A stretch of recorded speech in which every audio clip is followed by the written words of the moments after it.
Hi అండి, welcome to మా తులసి పూజ home logs. అందరూ ఎలా ఉన్నారండి? బాగున్నారా? నేను కూడా చాలా బాగున్నానండి. పొద్దున్నే ఉదయిస్తున్న సూర్యుడు చూడండి. ఇంటి ముందర ఊడ్చుకొని నీళ్లు చల్లుకొని ముగ్గు కూడా పెట్టుకున్నాను. ఇంటి ముందర కొన్ని చెట్లండి ఇవన్నీను. శ్రావణ మాసం వచ్చేసింది కదండి. ఇక ఇంటి పనులు అయితే కనుక చిన్న పనులు అయితే చేసుకున్నాను ఈ రోజంతాను. మండే కూడా పూజ కూడా చేసుకున్నానండి సింపుల్గాను. మా ఇంటి ముందర ఇలా మందారం చెట్టు ఉందండి, ఎర్ర మందారం చెట్టు 5 రెక్కలది. ఇవన్నీ కూడా తెంపుకొని పూజ చేసుకున్నాను. శుక్రవారం అయితే డీప్ క్లీనింగ్ చేసుకొని పూజ టెంకాయ కొట్టుకుంటానండి. ఇలా మండే అయితే కనుక పూలు మార్చుకొని దీపారాధన చేసుకుంటాను. నేను ఈరోజు ఒక మంచి టాపిక్తో వచ్చేసానండి. అదేంటంటే కనుక నేను యూట్యూబ్ ఎందుకు స్టార్ట్ చేశాను, అందులో సక్సెస్ అయ్యానా, సక్సెస్ అవ్వకుంటే యూట్యూబ్ని ఎందుకు నడుపుతున్నాను, చాలామందికి యూజ్ అవుతుందండి. వీడియోని ఎక్కడా స్కిప్ చేయకుండా పూర్తిగా చూడండి. అందరికీ యూజ్ అయ్యే వీడియోనేనండి. అంటే యూట్యూబ్ స్టార్ట్ చేసి సక్సెస్ రాని వాళ్ళకు, కొత్తగా యూట్యూబ్ స్టార్ట్ చేయాలనుకున్న వాళ్ళకు కూడా కొన్ని టిప్స్ చెప్తానండి. యూట్యూబ్ వల్ల ఎన్ని స్ట్రగుల్స్ ఉంటాయో అంత ఈజీ కాదని. వీడియో ఎక్కడా కూడా స్కిప్ చేయకుండా పూర్తిగా చూడండి, మీకే అర్థమవుతుంది. ఇక వీడియోలోకి వెళ్తే కనుక నేను యూట్యూబ్ ఎందుకు స్టార్ట్ చేయాల్సి వచ్చిందంటే కనుక, నేను డిగ్రీ చదువుకొని కూడా బయటికి వెళ్ళి ఏ జాబ్ కూడా చేయలేదండి. పిల్లల కోసం, భర్త కోసం ఇంట్లోనే ఉండిపోవాల్సి వచ్చింది కొన్ని కారణాల వల్ల. అంటే పిల్లల్ని చూసుకోవడానికి, భర్తను చూసుకోవడానికి నేను ఇంట్లోనే ఉండిపోవాల్సి వచ్చింది. అప్పుడు ఇంట్లో పనులు మాత్రమే చేశానండి. పొద్దున్నుంచి సాయంత్రం వరకు ఇంటి పనులు మాత్రమే చేసేదాన్ని. ఇంట్లో కూర్చొని తిని ఉంటావు కదా, ఎప్పుడు చూసినా ఆ నొప్పి ఈ నొప్పి అంటూ ఉంటావు కదా, ఏం పని చేస్తూ ఉంటావు, ఇంట్లో పని చేయడం కూడా ఒక పనేనా అనేవారండి మా ఆయన అయితే గనక. ఇంట్లో పొద్దున్నుంచి సాయంత్రం వరకు ఎంత పని చేసినా కూడా ఆడవాళ్ళకు అసలు విలువే ఉండదండి. మా ఇంట్లో వాళ్ళనే కాదండి, ఎవరికి కూడా అంతే. ఏ ఆడవారినైనా హౌస్ వైఫ్స్ అడగండి, వాళ్ళు మానసికంగా చాలా దృఢంగా ఉంటారేమో, అస్సలు ఉండరండి. ఏదో ఒక లోటు ఉంటుంది వాళ్ళలో అయితే గనక. నేను కూడా డౌట్ వచ్చేసి మా రిలేటివ్స్ని కానీ, అమ్మని కానీ, పక్కింటోళ్ళని అందరినీ అడిగి చూశానండి.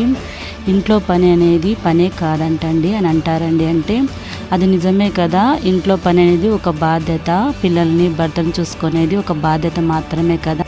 ఇక్కడ ఆడవాళ్ళకైనా మగవాళ్ళకైనా పనికి విలువ ఉండదండి, డబ్బుకు మాత్రమే విలువ ఉంటుందని తెలుసుకున్నాను. అయితే ఎలాగైనా కూడా డబ్బు అనేది సంపాదించాలనుకున్నానండి. కానీ ఆప్షన్ అనేది నాకు ఎక్కడా దొరకలేదండి. బయటికి వెళ్ళి సంపాదించాలంటే అంత ధైర్యం నాకైతే లేదండి. ఎందుకంటే నాకు పిల్లల్ని చూసుకోవడమే, చిన్నగా ఉన్నప్పుడు పిల్లల్ని చూసుకోవడమే సరిపోయిందండి. కొంచెం పెద్ద అయిన తర్వాత స్కూల్కి వెళ్తారు, అప్పుడు ఇంట్లో ఒక్కదాన్నే ఉంటానండి. మా ఆయన డ్యూటీకి, పిల్లలు స్కూల్కి వెళ్ళిపోయిన తర్వాత నేను ఒక్కదాన్నే లోన్లీగా ఫీల్ అయ్యేదానండి. మా ఆయన అనేవారు, అన్ని ఇంట్లోనే వారానికి సరిపడా కూరగాయలు తెచ్చిస్తాను, నెలకు సరిపడా సరుకులను కూడా తెచ్చిస్తున్నాను కదా, ఇంకెందుకు నీ ప్రాబ్లం ఏమిటి, అసలు ఊరికో కూర్చొని తిని ఉండేదానికి అని అనేవారండి. వాళ్ళకేం తెలుస్తుందండి, మనం ఇంట్లో కూర్చొని తింటే అంత విలువ కూడా లేదని వాళ్ళే అన్నారు కదండి.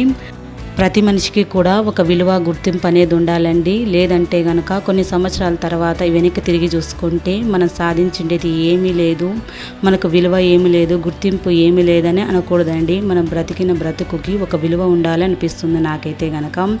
అది ఆడవారైనా సరే, మగవారైనా సరే, ఎవరికైనా అంతే అండి. ఒక గుర్తింపు, ఒక విలువ లేకుంటే కనుక మనం బ్రతికిన బ్రతుకు ఏది కూడా వ్యర్థమే అనిపిస్తుందండి నాకైతే కనుక. అప్పుడు గట్టిగా ఫిక్స్ అయిపోయినానండి, ఇలా అయితే కనుక విలువ ఉండదు. నెలకి కనీసం అంటే 5,000 కానీ 10,000 కానీ సంపాదిస్తేనే విలువ వస్తుంది అనుకున్నానండి. అలా అయితే బయటికి వెళ్ళి సంపాదించలేను. ఎందుకంటే కనుక ఇంట్లో అయితే భర్తని, పిల్లల్ని చూసుకోవాలి, నా బాధ్యతలను కూడా నేను నిర్వర్తించాలి కదండి. అందుకని బయటికి వెళ్ళి నేను పని కూడా చేసుకోలేను. అలాంటి టైంలోనే నాకు యూట్యూబ్ అనేది ఆప్షన్ వచ్చిందండి. యూట్యూబ్ అయితే ఇంట్లోనే ఉండి చేసుకోవచ్చు, చేసుకొని సక్సెస్ అయితే నెలకి 10,000 కానీ 20,000 కానీ సంపాదించవచ్చు. మన విలువ నిలబెట్టుకోవాలనుకున్నానండి. అందుకనే నేను యూట్యూబ్ని స్టార్ట్ చేశానండి. అప్పుడు ఏమనుకున్నానంటే, యూట్యూబ్ అంటే పెద్ద విషయం ఏమీ కాదు, స్టార్ట్ చేయడము, ఏదో ఒక వీడియో పెట్టడము, అందులో సక్సెస్ అయితే డబ్బులు రావడమే అనుకున్నానండి. ఏవో సక్సెస్ వీడియోస్ చూసి ఇలాగే ఉంటుంది కదా, చాలా ఈజీ కదా అనుకున్నానండి. ఛానల్ నేమ్ పెట్టేసి స్టార్ట్ చేశాను. వంటల వీడియోస్ అండి, వ్లాగ్స్ కాదు, వంటల వీడియోస్ పెట్టాను. ఒక 5 months 6 months వరకు అసలు సబ్స్క్రైబర్స్ లేరండి. అంటే పక్కింటోళ్ళని, రిలేటివ్స్ని అందరినీ అడుక్కొని ఒక 20-30 సబ్స్క్రైబర్స్ అయితే అయ్యారండి. ఇక 1 ఇయర్కి సక్సెస్ అయ్యిందండి షార్ట్స్ వల్లను. 70K సబ్స్క్రైబర్స్ అయ్యారు. ఏం చేస్తామండి, మానిటైజేషన్ అయ్యింది.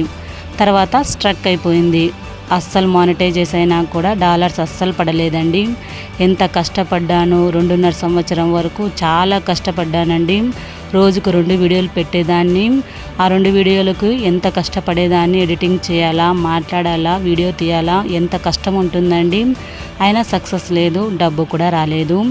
ఏది డబ్బుకే అని కాదండి, మనం చేసే పనికి ఫలితం ఉంటేనే కదా విలువ అనేది. ఎన్ని ఉన్నా కూడా అదృష్టం కూడా ఉండాలి కదండి. అయినా కూడా పోరాటం అనేది ఆపలేదన్నమాట. అలాగే వీడియోస్ చేస్తున్నాను. ఇప్పుడు వ్లాగ్స్ అయితే స్టార్ట్ చేశానండి. ఎప్పటికైనా సక్సెస్ వస్తుందని నమ్మకంతోనే చేస్తున్నాను. ఏదో ఒక రోజు సక్సెస్ అయితే కంపల్సరీగా వస్తుంది. యూట్యూబ్ స్టార్ట్ చేసి సక్సెస్ రాని వాళ్ళకు ఒకటే చెప్తున్నానండి, వీడియోస్ అనేది ఆపొద్దండి. ఎప్పటికైనా మనకు సక్సెస్ వస్తుందని నమ్మకంతో చేయండి. ఏదో ఒక రోజు అయితే సక్సెస్ అవుతారు. మంచి క్వాలిటీని అని మెయింటైన్ చేయండి. వీడియోని కూడా మంచి కంటెంట్ ఎంచుకోండి, అప్పుడే సక్సెస్ అవుతారు. యూట్యూబ్ కొత్తగా స్టార్ట్ చేసే వాళ్ళకు కూడా ఒకటే చెప్తున్నానండి, ముందే మీరు కంటెంట్ అనేది మంచి కంటెంట్ తీసుకోండి, అప్పుడే సక్సెస్ అవుతారు. వీడియో కూడా క్లారిటీ ఉండాలండి. మీకు మంచి కంటెంట్ ఉన్నా కూడా వీడియో సరిగా లేకుంటే అస్సలు ఎవ్వరు చూడరు. ఇప్పుడు వీడియోస్ చాలామంది చేస్తున్నారండి. కాంపిటీషన్ కూడా ఎక్కువగానే ఉంది. నువ్వా నేనా అంటున్నారండి. కోట్లల్లో జనాలు. 1,000,000 మందిలో మనం ఒక్కరం అని నిరూపించుకోవడానికి ఎంత కష్టపడాలండి. ఇప్పుడు తెలిసొచ్చిందండి నాకైతే గనక. ఈజీగా రాదు ఏది కూడాను, కష్టపడిందే. కష్టపడినా కూడా ఒక్కొక్కసారి రాదండి. ప్రయత్నిస్తూనే ఉండాలన్నమాట. మనం పోరాటం సాగిస్తూనే ఉండాలి. ఏదో ఒక రోజు మనం సక్సెస్ అవుతామని నమ్మకంతో చేయండి, ఖచ్చితంగా సక్సెస్ అవుతాము. యూట్యూబ్ స్టార్ట్ చేసినప్పటి నుంచి నాకు తెలియలేదండి. ఈ 3 ఇయర్స్లో నేను తెలుసుకున్నాను అన్నమాట. యూట్యూబ్లో చాలామంది ఉన్నారండి, మనమే కాదు, చాలా కంటెంట్తో చేస్తున్నారు. అందరికీ సక్సెస్ రావాలనేది లేదండి. ఎన్నో లక్షల మంది 1000 సబ్స్క్రైబర్స్తో లేకపోతే 2000 సబ్స్క్రైబర్స్ అయ్యి ఆగిపోయాయి. వాళ్ళు నిరుత్సాహంతో వీడియోస్ కూడా పెట్టట్లేదండి. ఈ వీడియో చేయాలంటే ఎంత హార్డ్ వర్క్ ఉంటుందో తెలుసా? మీకు కూడా వీడియో చేస్తే కనుక తెలుస్తుంది. ఎంత హార్డ్ వర్క్ చేసి మాట్లాడితే కానీ ఒక వీడియో అప్లోడ్ చేయడానికి ఎంత కష్టపడాలనేది వీడియో చేసే వాళ్ళకు మాత్రమే అర్థమవుతుంది. ఇంత కష్టపడి వీడియో చేసినా కూడా వ్యూస్ వస్తాయో రావో అని నమ్మకం లేదనమాట. వస్తే హ్యాపీగా ఫీల్ అవుతాము. ఎందుకంటే కనుక మన కష్టానికి ఫలితం వస్తే హ్యాపీగానే ఫీల్ అవుతాం కదండి. వ్యూస్ రాకుంటే మళ్ళీ డిసప్పాయింట్ అయిపోతాం అన్నమాట. ఇది ప్రతి ఒక్కరూ ఎదుర్కొంటున్న సమస్యేనండి. నేనే అని కాదు, ప్రతి ఒక్కరు కూడా ఒక వీడియో అప్లోడ్ చేస్తే కనుక ఆ వీడియోకి వ్యూస్ వస్తున్నాయా లేదా చూసుకోవడమే సరిపోతుందన్నమాట. మెంటల్గా కూడా చాలా డిస్టర్బ్ అవుతారండి ప్రతి ఒక్కరు కూడాను. మీరు కూడా యూట్యూబ్ స్టార్ట్ చేయాలనుకుంటే చేయండి, ఇందులో ఏం పర్వాలేదు. కానీ కంటెంట్ అనేది మంచిది ఎంచుకోండి. ఎంచుకున్న తర్వాత మీరు వీడియో అనేది చాలా క్లారిటీగా తీసుకోండి. వీడియో క్లారిటీ ఉంటేనే సక్సెస్ అవుతాము. ఈ వీడియోలో అయితే నాకు తెలిసినవన్నీ కూడా చెప్పానండి. ఇంకా కూడా ఎన్నో ఉండొచ్చు ప్రాబ్లమ్స్ అనేటివి. యూట్యూబ్ చేస్తూ సక్సెస్ రాని వాళ్ళైతే కనుక డిసప్పాయింట్ అస్సలు కావద్దండి. కొత్తగా యూట్యూబ్ చేసేవాళ్ళు ఆలోచించి మంచి కంటెంట్తో క్వాలిటీతో చేయండి, సక్సెస్ అనేది వస్తుంది. లక్ కూడా ఉండాలండి కొద్దిగా, అలా ఉంటేనే మనము ఇక్కడ యూట్యూబ్లో సక్సెస్ అవుతాము. వీడియో నచ్చితే కనుక మన ఛానల్ని సబ్స్క్రైబ్ కూడా చేసుకోండి.